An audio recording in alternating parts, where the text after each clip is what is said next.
We advise the opinions and views of the hosts and guests do not reflect those of the station.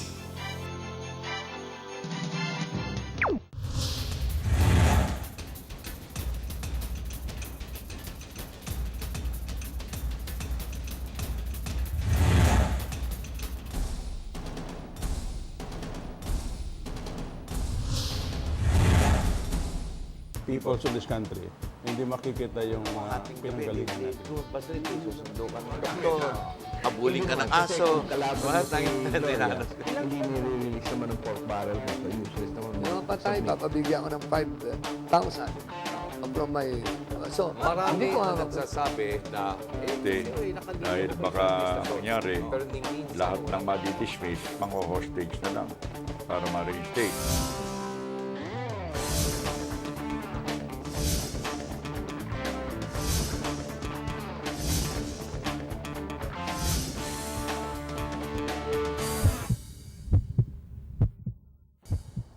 Magandang gabi po sa inyong lahat. Welcome to our show, Heartbeat Live. I hope all of you are well today in spite of the fact na naku, walang tigil ang ulan.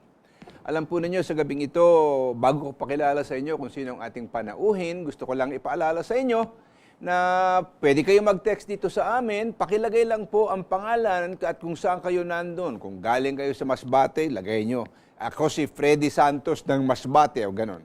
Sapagkat nagko-contest po tayo dito that every program that we have, we choose dalawa po na interesting texts na binibigyan namin ng napakaliit na gantimpala. Nagpapadala kami ng electronic load na 100 piso dun sa mga interesting text. And I am sure po na kayo ay meron nang nakatanggap na nanonood dito.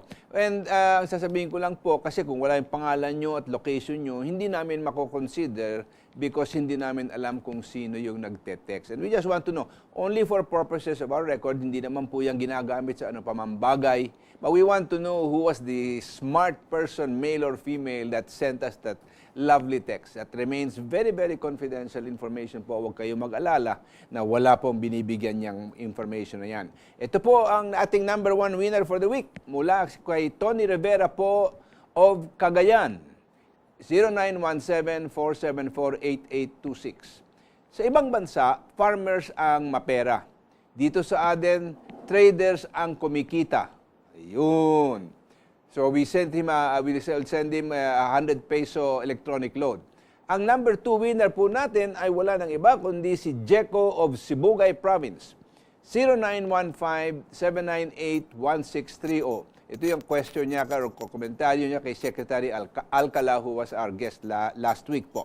Bakit po ba nagkulang ang supply natin sa mga seeds na tinatawag natin na gulayan ng paaralan?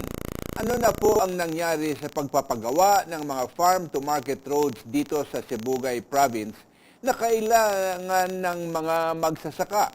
Please, paki-check naman, kompleto ang resolusyon. And I'm glad that you have brought this information to the attention of Secretary Alcala para naman nalalaman niya na doon pala sa Sibugay, baka nakakalimutan ng konti. Now, huwag niyo rin kalimutan na pwede niyong makita ang Heartbeat sa YouTube. Ina-upload po namin yung aming mga programang nakaraan doon. You can also text us through your watching of the YouTube and your comments or text then we will also take up during our program. Alright, so sa gabi pong ito, gusto kong pakilala sa inyo ang isang tao who is a constitutional lawyer. At one point in time was suspended by the Supreme Court but has now been allowed to practice again. Thank God for that. Bakit? Sapagkat ang umaalingasaw na balita sa atin dito ay yung electoral sabotage law under which former President GMA was sued or charged in court. Kanya ngayon, I think today lumipat siya mula nun sa ospital niya at sa St. Luke's at nilipat siya sa Veterans Memorial Hospital under heavy police guard and escort. Alright. Alam po ninyo, itong isyong ito ay napakahalaga at napakadaming umiikot. Hindi po natin titingnan kung ano ang motibo sa paggagawa ng ganito at ganon. Sa akin tingin po kasi, alam po ninyo, titingnan natin itong isyong ito. Tingnan natin kung ano ang tamang pananaw and then we welcome opposing views. Yung ba, hindi naman lahat tayo pwede magkasundo-sundo sa lahat ng bagay. Kanya po sinasabi natin dito, sana lumawak ang ating pananaw para makonsidera, bigyan natin ng konsiderasyon ng iba-ibang punto de vista na marahil merong maraming dalang rason, and then we can make our own independent judgment about what is taking place. Kanya sa umaga pong, sa gabi pong ito, ay pakikilala ko sa inyo ang ating panauhin. Wala na po, he's also an election lawyer din pala, no? Wala na pong iba kung hindi si Attorney Alan Pagya. We have another guest, kanya lang, huhuli raw siya. He'll be coming later. Pakikilala ko rin sa inyo po pagdating. Welcome to the show, Attorney Alan. Thank you for having me, Ray. Thank you for being here. At alam po ninyo, kasi si Attorney Alan, you've taught law and you've practiced law, but you've also made a special study of constitutional law. Yes. So would you consider or would you call yourself a constitutionalist lawyer? I would just say that I did intensive studies on constitutional On the law. Constitution. That does not mean that your opinion is the only opinion, of course. Of course. Ah, course. marami ding iba dyan na, of course, may have some take. But sa gabing ito, gusto kong pag-usapan natin some of the points of view of Attorney Alan para malaman natin kung ano ba ang talaga, paano natin titingnan. The main point of Attorney Alan is the fact that the electoral sabotage law, as far as he is concerned, is unconstitutional. Kanya lang, bago natin pasukin yung constitutional aspects ng batas na yon na hindi naman pinasayan, it was originally under a presidential decree, panahon pa ni Marcos, no? This electoral sabotage law is a new amendment. New amendment Yes. ito of a previous presidential decree. Yes, that's Sandigan Bayan Law. The Sandigan Bayan Law. 1606, yes. Okay. And ang itatanong ko sa iyo yung ganito, no? Before we go into the constitutionality of the electoral sabotage law, I have been receiving a lot of queries from other people saying, bakit kaya final yung kaso sa Pasay ng COMELEC at saka ng Department of Justice? The answer is simple. Because under the Omnibus Election Code, which incorporated the amendment regarding the electoral sabotage law, exclusive original jurisdiction over crimes arising from election offenses, from election laws, shall be vested with the regional trial court. They followed the law. Okay, they followed the law, but are you in agreement with their understanding of the law sa pag-file nila sa RTC?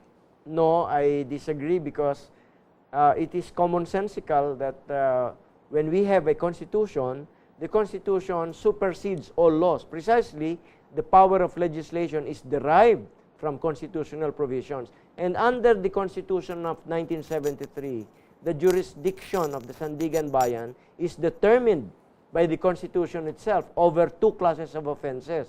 One, graft and corrupt practices.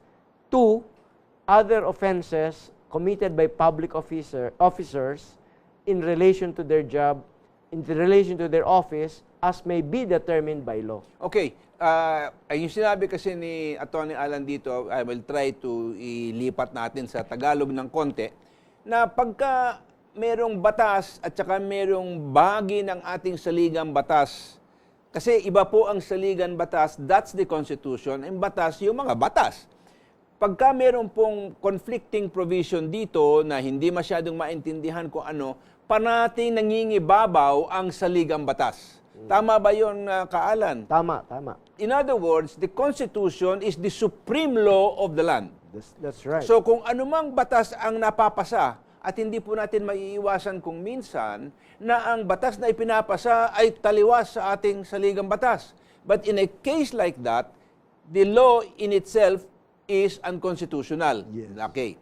Iyon ang ideya natin. Pero ang question dito, an unconstitutional law without it having been declared unconstitutional, ano ang bisa?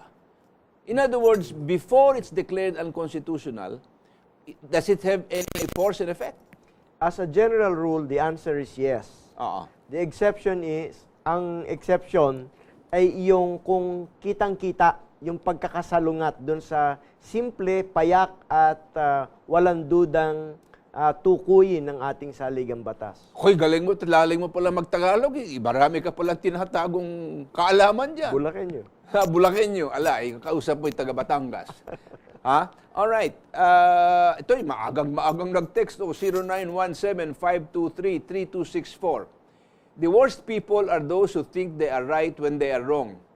Pinoy arrogante. Dilemma is the dilemma of the Pinoy administration. They think they are higher than the Supreme Court. All right, but let's go back now to our this. Thank you for that, kapatid. Let's go back to your ano dito na. Ang sinasabi mo, that law which vests jurisdiction in the RTC is contradicted by the constitutional provision on the establishment of the Sandigang Bayan at ang jurisdiction ng Sandigang Bayan. Tama ba 'yon? Tama, eksakto. Ano bang provision ng Sandigang Bayan sa Constitution na kamong maikli, na simple na one Isang pangungusap lamang. one sentence lang daw. Doon sa Section 5, Article 13 ng 1973 Constitution, ang nakasaad doon ay ang pambansang asambleya ay maglilikha ng isang natatanging anti-graft court na kikilalanin Sandigan Bayan na siyang